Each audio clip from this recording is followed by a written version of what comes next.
안녕하세요. 마음찻집의 신규율입니다. 얼마 전에 10년 동안 전업주부 생활을 하던 제 지인이 드디어 작은 중소기업에 취직을 했어요. 취직 축하 기념으로 만났는데 그 친구가 되게 의외의 이야기를 하더라고요. 자기도 회사에 입사하기 전에는 굉장히 설레고 되게 기대되고 좋았대요. 그런데 회사에 들어가니까 전혀 다른 현실이 자기를 기다리고 있다는 거죠. 이 친구도 굉장히 똑똑한 친구였거든요. 결혼하기 전에 일을 되게 잘한다라고 평가를 받던 친구였는데 너무 많이 뭐가 변해 있는 거예요. 들어가니까. 예전에 자기가 알던 그런 분위기도 아니고 뭐 업무 시스템도 많이 바뀌어 있고 굉장히 힘들더라는 거죠. 물론 누가 뭐라고 하는 사람은 없어요. 그런데 계속 눈치가 보이고 제대로 따라가지 못하는 자기가 한심하게도 느껴지고 이렇게 힘들다고 다른 지인에게 얘기를 하니까 그 지인이 이렇게 얘기를 하더래요. 이것 또한 지나간다. 조금만 참아라. 그리고 너무 자기를 힘들게 하지 말고 자기를 좀 다독거려주고 사랑해라. 그런데 집에 가서 다시 곰곰이 생각해 보니까 당장 내일 출근을 하면 나는 어제와 다를 게 없는데 그런 한심하고 되게 보잘것없는 움츠려 들어있는 내가 도대체 뭐가 좋다고 어디를 사랑하라는 얘기지? 이런 되게 자괴감이 들더라는 거예요. 그 친구 얘기를 듣고 곰곰이 생각해 보니까 저도 비슷한 얘기를 들었던 것 같아요. 남들이 뭐라고 하든 너무 자기 자신을 미워하지 말고 나를 사랑하라는 거죠. 그런데 저는 그 얘기를 들을 때마다 사실 공감이 잘 되지 않았어요. 도대체 사람들이 굉장히 좋은 말이잖아요. 나를 사랑하라는 것. 그래서 나를 사랑하려고 하는데 어떻게 사랑해야 되는지, 그리고 무엇을 사랑해야 되는지 할 수가 없다는 거예요. 뭔가 내가 좋은 게 있어야 나를 사랑할 거 아니에요. 저는 한번 이렇게 생각해 봤어요. 사실 우리가 처해 있는 이런 힘든 상황들은 시대를 막론하고 비슷하게 있었던 상황들인 것 같아요.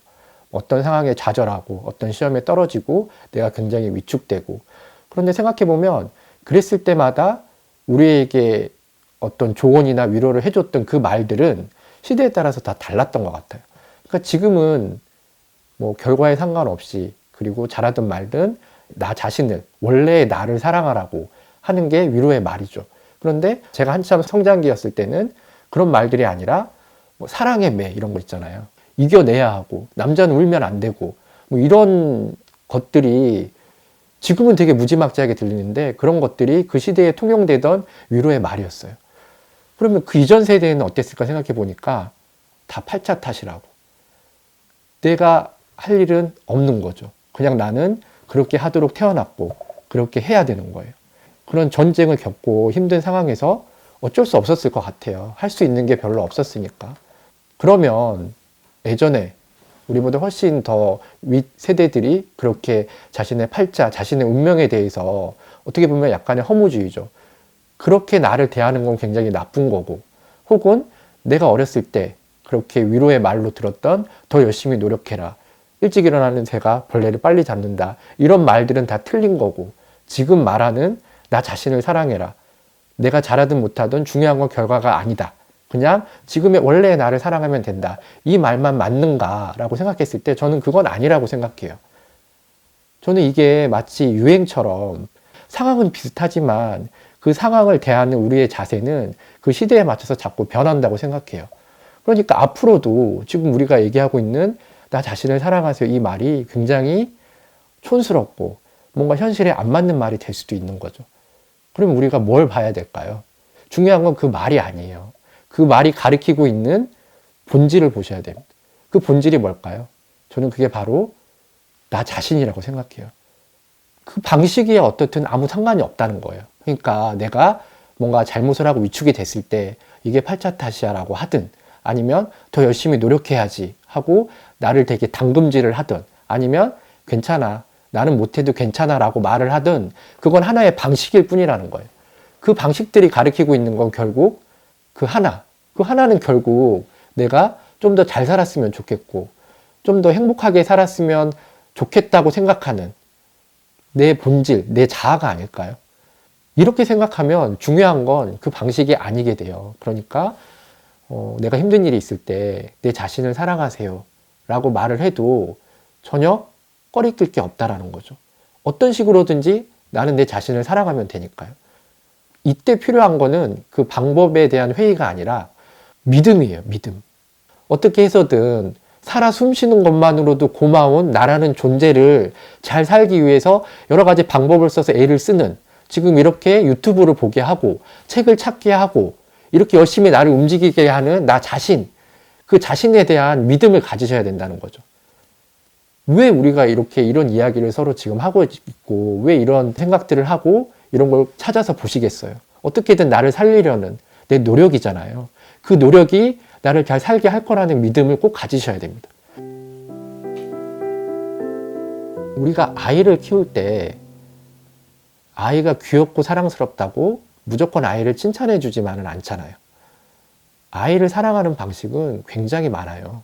그 아이를 물론 칭찬해 주기도 하고 잘했다고 토닥여 주기도 하지만 그 아이가 뭔가를 잘못했을 때는 호되게 꾸짖기도 하고 나무라기도 하고, 그리고 물론 그 아이가 좋아하는 걸 공부시키기도 하지만 그 균형을 맞추기 위해서 싫어하는 것도 공부시키고, 이런 좋고 싫은 것, 그 양극단을 왔다 갔다 하면서 가리키는 것, 그게 아이를 제대로 사랑하면서 훈육하는 거잖아요. 저는 그게 내 자신에게도 그대로 적용된다고 생각해요. 저는 이 아이의 예를 들 때 자주 드는 애가 박수 치는 애를 많이 들어요.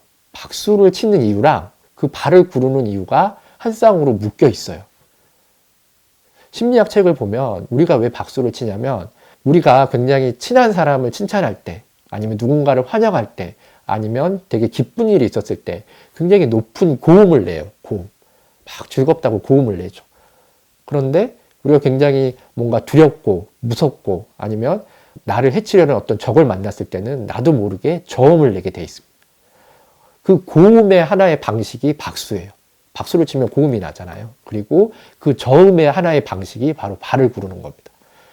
이 박수를 치고 발을 구르는 건 우리의 본능이 우리에게 프로그램 시켜준, 이건 아이들도 태어나자마자 할 줄 알아요. 아이들도 태어나자마자 박수를 치고 뭔가 싫은 일이 있으면 막 발을 구르죠. 이 박수를 치고 발을 구르는 게 저는 우리의 본능이 우리를 사랑하는 방식이라고 생각하거든요. 왜냐하면 그게 있어야 우리가 좀 더 잘 살 수 있고 조직을 좀 더 긴밀하게 유지할 수 있으니까요. 아이를 키울 때도 마찬가지예요. 박수를 칠 때는 박수를 치고 발을 구를 때는 발을 굴러야 되는 거죠. 그게 나 자신을 사랑할 때, 나 자신을 대할 때도 마찬가지입니다. 어떤 때는 박수를 쳐줘야 돼요. 그리고 어떤 때는 발을 굴러줘야 됩니다. 근데 우리는 이거를 되게 오해하는 것 같아요. 양극단으로. 박수를 치라 그러면 한없이 박수만 쳐요. 그렇게 되면 어떻게 되냐면 난 원래 이래. 원래 나는 그런데 너가 무슨 상관이야? 한없이 자기를 축혀 세우는 거죠. 근데 반대로 계속 발만 굴러요. 그럼 어떻게 되냐면 며칠 밤씩 자기를 재우지 않으면서 어떤 성과를 내기 위해서 계속 밀어붙이는 거예요. 그리고 그래서 내가 100을 이루려고 하다가 95를 이뤄요. 그 이루지 못한 5를 가지고 그렇게 나를 괴롭힙니다. 그 이루지 못한 그런 것을 완전히 적으로 생각하는 거예요. 끊임없이 나를 몰아붙이는 거죠. 그리고 그게 내가 나를 살아가는 방식이라고 생각해요. 아까 얘기했던 나는 원래 그래. 그런 것도 그들에게 물어보면 그게 내가 나를 살아가는 방식이야 라고 얘기를 하는 거죠. 저는 이 두 개 다 너무 극단으로 갔다고 생각해요. 그리고 이 극단의 모습 때문에 우리가 나 자신을 사랑하라고 할 때 늘 뭔가 헷갈리고 그게 뭐지? 라고 의문을 갖게 되는 것 같아요. 제가 좋아하는 철학자 중에 이런 말을 하신 분이 계세요. 자, 무리 아시죠? 무리수를 두다 할 때 무리. 그리고 진리 아시죠? 그 무리와 진리 사이에 한 가지 방법이 있다. 그게 뭐냐면 그건 바로 인리다. 이런 얘기를 하신 분이 있어요. 저는 이 얘기가 제가 아까 했던 그 극단의 얘기에 그대로 적용이 된다고 생각해요. 우리가 우리를 너무 사랑해서, 그래서 남들과의 관계를 전혀 고려하지 않고 나는 원래 이래 라고 말을 하면서 나를 그렇게 극단으로 밀어붙이는 모습, 저는 그거를 사랑에 대한 어떤 강박이라고 생각해요. 사랑을 우리가 하나의 진리라고 했을 때 너무 그 사랑을 계속 추구를 하는 거죠. 전 잘못됐다고 생각합니다. 반대로 아까 얘기했던 나를 끝없이 밀어붙이는 모습, 저는 그거는 나에 대한 무리수라고 생각해요. 우리는 이 양극단으로 갈 게 아니라 그 가운데 하나의 일리 있는 방법을 선택해야 됩니다. 저는 저를 사랑하는 방식으로 이런 방법을 택해요. 아주 조금씩 저를 칭찬해 주는 거죠. 제가 어떤 일을 크게 실수했을 때도 물론 그 실수에서 다른 사람들도 괴롭고 다 괴로울 때 그 앞에서 굉장히 죄송해하고 미안해하죠. 그리고 더 잘해보겠다고 뭔가 다짐을 하고 스스로에게도 되게 어떤 반성을 하고 꾸지람을 가져요. 그런데 그 와중에서 아주 조금 그래도 이건 잘하지 않았을까라고 저를 칭찬해 줍니다. 그게 제가 저를 사랑하는 방식이에요. 저는 그게 나름대로 일리 있는 방식이라고 생각합니다. 그래서 제가 저를 사랑하는 방식, 제가 찾은 게 그렇게 조금씩 저를 칭찬해 주는 거잖아요. 저는 저를 사랑하라고 그러면 되게 부담스러워요.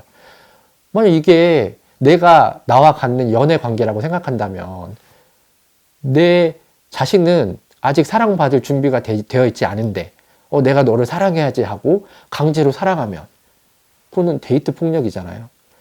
그래서 저는 물론 아까 얘기한 다양한 사랑하는 방식이 있지만 그 방식을 저에게 대입할 때 굉장히 조심스럽게 대입을 해요. 아까 제가 얘기했지만 그 조그마한 칭찬을 할 때도 당연히 일리가 있어야 됩니다. 그리고 나를 꾸짖을 때도 일리가 있어야 돼요. 그래서 언제나 나를 너무 극단적으로 밀어붙이지 않게끔 나를 단속하고 나를 지나치게 칭찬하고 나만을 생각하지 않게끔 단속을 하는 거죠. 이런 균형이 굉장히 중요하다고 생각해요. 저는 그게 일리의 균형이라고 생각합니다. 마지막으로 이런 말씀을 드리고 싶어요. 조금 있으면 겨울이 오잖아요. 겨울이 오기 전에 마지막 가을 나무를 보면 열매들이 주렁주렁 열려있는 게 보이실 거예요. 언젠가 이런 생각을 한 적이 있어요. 저 열매들은 왜 저기 저렇게 높은 곳에 빨갛고 동그랗게 열려있는 걸까? 생각해 보니까 아마도 새들이 와서 먹기 편하게 하기 위해서 그런 게 아닐까, 이런 나름대로의 답을 냈어요. 그렇게 해야지 새들이 자기의 씨를 멀리 퍼뜨려 주잖아요. 가을 나무가 자기를 사랑하는 방식은 그렇게 낙엽을 떨어뜨리고 새들에게 자기의 열매를 나누어 주는 것 같아요. 그렇게 할 수 있는 이유는 그렇게 해야 겨울을 날 수 있고 봄이 오면 다시 새롭게 자신의 생명을 싹 틔울 수 있다는 걸 알기 때문이겠죠. 자신을 믿고 있는 겁니다. 저는 여러분들도 여러분들이 사랑을 할 때 그걸 잊지 않으셨으면 좋겠어요. 어떤 방식으로 나를 사랑하든 그 양극단으로 치우치지 말고 하나의 일리 있는 방법을 쓰되 이 일리 있는 방법이 나를 잘 살게 하는 그런 모습일 거라는 믿음, 그 확신을 잊지 마시길 바랍니다.